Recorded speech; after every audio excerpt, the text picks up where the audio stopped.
Kudus kepadanya yang mendorong dia untuk berbicara. Jadi sekarang saudara, apa yang terjadi? Mereka menghadirkan saksi palsu untuk berkata bahwa Stefanus telah menghujat Musa dan Allah. Dengan demikian mereka menyeret ke hadapan mahkamah agama untuk kemudian diadili.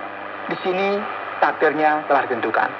Firman Tuhan kemudian berkata bahwa semua orang yang duduk dalam sidang mahkamah agama itu menatap Stefanus, lalu mereka melihat muka Stefanus sama seperti muka seorang malaikat. Ini merupakan sesuatu yang luar biasa. Firman Tuhan akan menuliskan kepada kita mengenai diskusi yang terjadi di sini. Kita juga akan melihat bagaimana Stefanus memberikan pidatonya di hadapan mahkamah agama, dan ia mulai berbicara mengenai sejarah bangsa Israel dalam Perjanjian Lama. Pada dasarnya ia berkata, ingatlah saudara-saudara mengenai apa yang telah terjadi kepada kita. Allah telah memanggil Abraham bapa kita dari Mesopotamia, dan ia pun mentaati Allah dengan berjalan menuju Kanaan. Setelah ini keturunan Abraham akan menjadi budak di Mesir, dan pada saat ini juga kita akan melihat bagaimana Allah memberkati bangsa dan umat kita. Kita mengingat Yakub dan segala masalah yang telah menimpanya di Mesir, namun Allah tetap memakai Yusuf untuk menyelamatkan umatnya dari kelaparan yang terjadi dalam masa-masa yang kacau tersebut. Stefanus kemudian berkata bahwa Allah senantiasa campur tangan dalam sejarah dan menggenapi janji yang telah ia buat. Beberapa waktu setelah itu, Musa dibawa oleh Allah untuk membebaskan bangsa Israel keluar dari Mesir dari perbudakan yang mereka sedang alami. Namun di dalam ayat 26, kita bisa melihat bahwa Musa menghadapi masalah dengan umat tersebut. Karena dikatakan di sana bahwa mereka berkelahi dan berselisih paham. Namun Musa tidak lari dari tanggung jawab yang diberikan kepadanya. Kemudian setelah ini Allah memanggilnya ke Gunung Sinai, dan tentu kita semua mengetahui cerita yang terkenal ini. Sekali lagi kita juga melihat bahwa bangsa tersebut menolak Musa dan berkata, siapakah yang telah mengangkat engkau menjadi hakim atas kami?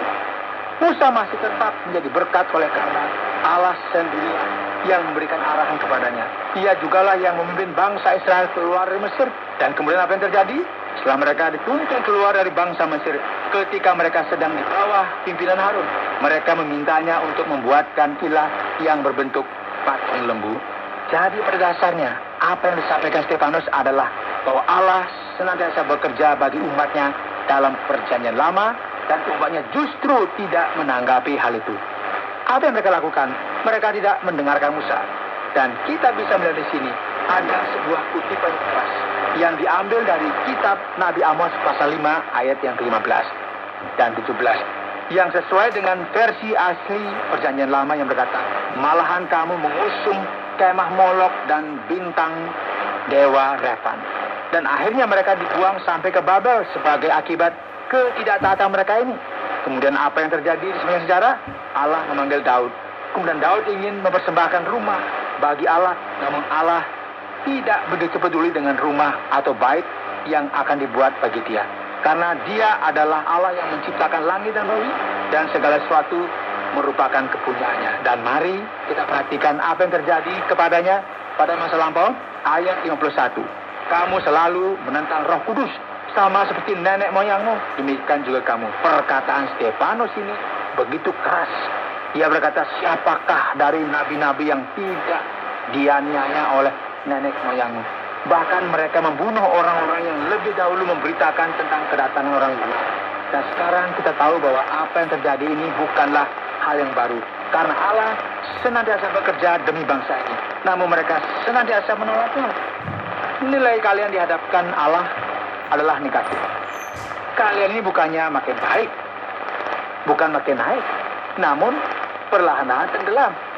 Kalian bukannya bertambah banyak, justru semakin berkurang. Dan segala sesuatu yang ia katakan ini membuat mahkamah agama semakin marah. Mereka menjadi geram dan menggetakkan gigi terhadap dia. Stefanus yang penuh dengan Roh Kudus menatap ke langit, lalu melihat kemuliaan Allah dan Yesus berdiri di sebelah kanan Allah.